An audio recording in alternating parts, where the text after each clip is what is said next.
ಎಲ್ಲರಿಗೂ ನಮಸ್ಕಾರ. ನಾನು ಡಾಕ್ಟರ್ ಮಂಜು ಭಾರ್ಗವಿ ಸಿನ್ಫೋಗೆ ಸ್ವಾಗತ. ಇವತ್ತಿನ ವಿಷಯ ಹ್ಯೂಮನ್ ರೈಟ್ಸ್ ಡೇ. ಮಾನವ ಹಕ್ಕುಗಳ ದಿನವನ್ನು ಪ್ರತಿ ವರ್ಷ ಡಿಸೆಂಬರ್ 10ರಂದು ವಿಶ್ವದಾದ್ಯಂತ ಆಚರಿಸಲಾಗುತ್ತೆ.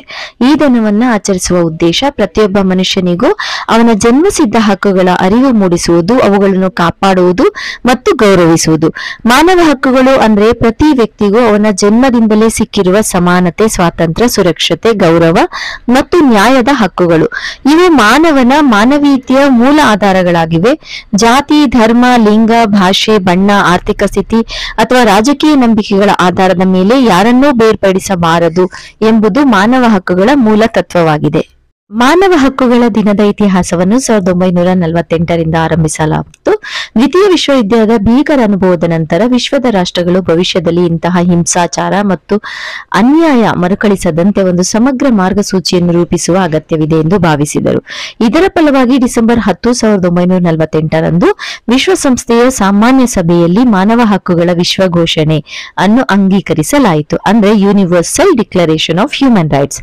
ಇದರಲ್ಲಿ 30 ವಿಧಿಗಳನ್ನು ಒಳಗೊಂಡಿದ್ದು ಪ್ರತಿಯೊಬ್ಬ ವ್ಯಕ್ತಿಯು ದೊರೆಯಬೇಕಾದ ಮೂಲಭೂತ ಹಕ್ಕುಗಳು ಮತ್ತು ಸ್ವಾತಂತ್ರ್ಯವನ್ನು ವಿವರಿಸಲಾಗಿದೆ. ಈ ಘೋಷಣೆಯು ಇಂದಿಗೂ ವಿಶ್ವದ ಎಲ್ಲ ರಾಷ್ಟ್ರಗಳಿಗೆ ಮಾನವ ಹಕ್ಕುಗಳ ಕಾಯ್ದೆಯನ್ನು ರೂಪಿಸಲು ಪ್ರೇರಣೆಯಾಗಿದೆ.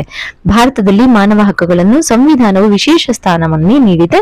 ನಮ್ಮ ಸಂವಿಧಾನದ ಮೂಲ ಹಕ್ಕುಗಳು ಮಾನವ ಹಕ್ಕುಗಳ ತತ್ವಗಳ ಮೇಲೆ ಆಧಾರಿತವಾಗಿವೆ. ಮಾನವೀಯತೆಯ ಹಕ್ಕು, ಮಾತು ಮತ್ತು ಅಭಿವ್ಯಕ್ತಿಯ ಸ್ವಾತಂತ್ರ್ಯ, ಧರ್ಮದ ಸ್ವಾತಂತ್ರ್ಯ, ಶೋಷಣೆ ವಿರುದ್ಧದ ಹಕ್ಕು, ಸಂಸ್ಕೃತಿ ಮತ್ತು ಶಿಕ್ಷಣದ ಹಕ್ಕುಗಳು ಇವೆಲ್ಲವೂ ಮಾನವ ಹಕ್ಕುಗಳ ಭಾಗವಾಗಿದೆ. 1993ರಲ್ಲಿ ಭಾರತ ಸರ್ಕಾರವು ರಾಷ್ಟ್ರೀಯ ಮಾನವ ಹಕ್ಕುಗಳ ಆಯೋಗವನ್ನು ಸ್ಥಾಪಿಸಿತು.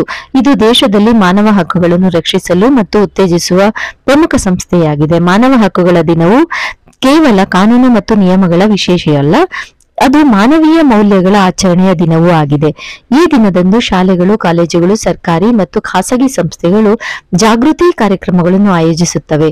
ಚರ್ಚಾ ಸ್ಪರ್ಧೆ, ಪ್ರಬಂಧ ಸ್ಪರ್ಧೆಗಳು, ರಂಗಭೂಮಿ ಪ್ರದರ್ಶನಗಳು, ಜಾಗೃತಿ ಮೆರವಣಿಗೆಗಳು, ಸಾಮಾಜಿಕ ಮಾಧ್ಯಮ ಅಭಿಯಾನಗಳು ಮುಂತಾದವುಗಳ ಮೂಲಕ ಜನರಲ್ಲಿ ಅವರು ಅರಿವು ಮೂಡಿಸಲಾಗುತ್ತದೆ. ಜನರಿಗೆ ತಮ್ಮ ಹಕ್ಕುಗಳ ಜೊತೆಗೆ ಕರ್ತವ್ಯಗಳ ಅರಿವು ಕೂಡ ಈಕ್ವಾಲಿಟಿ ಮುಖ್ಯವಾಗಿದೆ ಎಂದು ತಿಳಿಸಲಾಗುತ್ತದೆ. ಈ ದಿನದ ಮಹತ್ವವನ್ನು ಇನ್ನಷ್ಟು ಗಾಢಗೊಳಿಸುವುದಾದರೆ ಪ್ರಪಂಚದ ಹಲವೆಡೆ ಇನ್ನೂ ಮಾನವ ಹಕ್ಕುಗಳ ಉಲ್ಲಂಘನೆ ನಡೆಯುತ್ತಿರುವುದು ನಮಗೆ ತಿಳಿದಿದೆ. ಮಕ್ಕಳ ಕಾರ್ಮಿಕತೆ, ಮಹಿಳೆಯರ ಮೇಲಿನ ಹಿಂಸೆ, ಜಾತಿ ವರ್ಣಭೇದ, ರಾಜಕೀಯ ದಮನ, ಶರಣಾರ್ಥಿಗಳ ಸಮಸ್ಯೆ, ದಾರಿದ್ರ್ಯ ಇವು ಮುಂತಾದ ಹಕ್ಕುಗಳ ಉಲ್ಲಂಘನೆಗಳ ಜೀವಂತ ಉದಾಹರಣೆಗಳಾಗಿವೆ. ಇವುಗಳನ್ನು ನಿವಾರಿಸಲು ಸರ್ಕಾರಗಳ ಜೊತೆ ಸಾಮಾನ್ಯ ಜನರು ಜವಾಬ್ದಾರಿಯನ್ನು ಹೊತ್ತುಕೊಳ್ಳಬೇಕು. ಮಾನವ ಹಕ್ಕುಗಳ ರಕ್ಷಣೆಗೆ ವಿಶ್ವಸಂಸ್ಥೆಯ ಮಾನವ ಹಕ್ಕುಗಳ ಮಂಡಳಿ, ಅಂತಾರಾಷ್ಟ್ರೀಯ ನ್ಯಾಯಾಲಯ, ವಿವಿಧ NGOಗಳು, ಸಮಾಜ ಸೇವಾ ಸಂಸ್ಥೆಗಳು ನಿರಂತರವಾಗಿ ಶ್ರಮಿಸುತ್ತಿವೆ. ಇವು ಸರ್ಕಾರದ ಮೇಲೆ ಒತ್ತಡ ಹೇರುವುದರಿಂದ ಹಿಡಿದು ಪೀಡಿತರಿಗೆ ಕಾನೂನು ನೆರವು, ಶಿಕ್ಷಣ ಮತ್ತು ಪುನರ್ವಸತಿ ವ್ಯವಸ್ಥೆಗಳನ್ನು ಒದಗಿಸಿರುತ್ತದೆ. ತಂತ್ರಜ್ಞಾನ ಮತ್ತು ಸಾಮಾಜಿಕ ಮಾಧ್ಯಮಗಳ ಯುಗದಲ್ಲಿ ಮಾನವ ಹಕ್ಕುಗಳ ಉಲ್ಲಂಘನೆಗಳನ್ನು ಬಹಿರಂಗಪಡಿಸುವುದು ಸುಲಭವಾಗಿದೆಯಾದರೂ ಅವುಗಳನ್ನು ತಡೆಯಲು ಇನ್ನೂ ಸಾಕಷ್ಟು ಶ್ರಮ ಅಗತ್ಯ ಇದೆ. ಮಾನವ ಹಕ್ಕುಗಳ ದಿನವು ನಮಗೆ ಒಂದು ಸಂದೇಶ ನೀಡುತ್ತದೆ. ಹಕ್ಕುಗಳನ್ನು ಅನುಭವಿಸಲು ಇತರರ ಹಕ್ಕುಗಳನ್ನು ಗೌರವಿಸುವುದು ಅತಿ ಮುಖ್ಯ. ಒಬ್ಬರ ಸ್ವಾತಂತ್ರ್ಯ ಮತ್ತೊಬ್ಬರ ಸ್ವಾತಂತ್ರ್ಯವನ್ನು ಕದಡುವುದಿಲ್ಲ ಎಂಬ ಸಮತೋಲನ ಕಾಪಾಡುವುದು ಮಾನವೀಯ ಸಹಜ ಗುಣವಾಗಿರಬೇಕು. ಸಮಾಜದಲ್ಲಿ ಶಾಂತಿ, ಸಮಾನತೆ, ನ್ಯಾಯ ಮತ್ತು ಬಾಂಧವ್ಯ ವೃದ್ಧಿಯನ್ನು ಇಲ್ಲಿ ಅಗತ್ಯ ಅಂತ ಅನ್ಕೊಂಡಾಗಿದೆ. ಅಂತಿಮವಾಗಿ ಮಾನವ ಹಕ್ಕುಗಳ ದಿನವು ಕೇವಲ ಒಂದು ಆಚರಣೆಯ ದಿನವಲ್ಲ, ಅದು ಪ್ರತಿದಿನವೂ ಅನುಸರಿಸಬೇಕಾದ ಜೀವನ ಮೌಲ್ಯಗಳ ನೆನಪಾಗಬೇಕು. ಪ್ರತಿಯೊಬ್ಬರು ತಮ್ಮ ಮನೆ, ಶಾಲೆ, ಉದ್ಯೋಗ, ಸಮಾಜ ಎಲ್ಲೆಡೆ ಮಾನವೀಯ ಮೌಲ್ಯಗಳನ್ನು ಅಳವಡಿಸಿಕೊಂಡಾಗ ಮಾತ್ರ ನಿಜವಾದ ಮಾನವ ಹಕ್ಕುಗಳ ಸಮಾಜವನ್ನು ನಿರ್ಮಿಸಬೇಕು. ನಾವು ನಮ್ಮ ಹಕ್ಕುಗಳ ಬಗ್ಗೆ ಅರಿವು ಹೊಂದಿರುವುದರ ಜೊತೆಗೆ ಇತರರ ಹಕ್ಕುಗಳನ್ನು ಗೌರವಿಸುವ ಬದ್ಧತೆಯನ್ನು ಹೊಂದಿದಾಗ ಮಾತ್ರ ಈ ದಿನದ ಆಚರಣೆ ತಮ್ಮ ನಿಜವಾದ ಅರ್ಥವನ್ನು ಹೊಂದುವುದು. ಡಿಸೆಂಬರ್ 10 ಕೇವಲ ಒಂದು ದಿನ ಮಾತ್ರವಲ್ಲ, ಅದು ಮಾನವೀಯ ಚಳುವಳಿಯ ಸಂಕೇತವಾಗಿರಬೇಕು. ನನಗೆ ತಿಳಿದಿದ್ದಷ್ಟು ವಿಷಯಗಳನ್ನ ನಿಮ್ಮೊಟ್ಟಿಗೆ ಹಂಚಿಕೊಳ್ಳುವ ಪ್ರಯತ್ನ ಪಟ್ಟಿದ್ದೀನಿ. ಏನಾದ್ರೂ ತಪ್ಪಾಗಿದ್ರೆ ಕ್ಷಮಿಸಿ ಅಂತ ಕೇಳ್ತೀನಿ.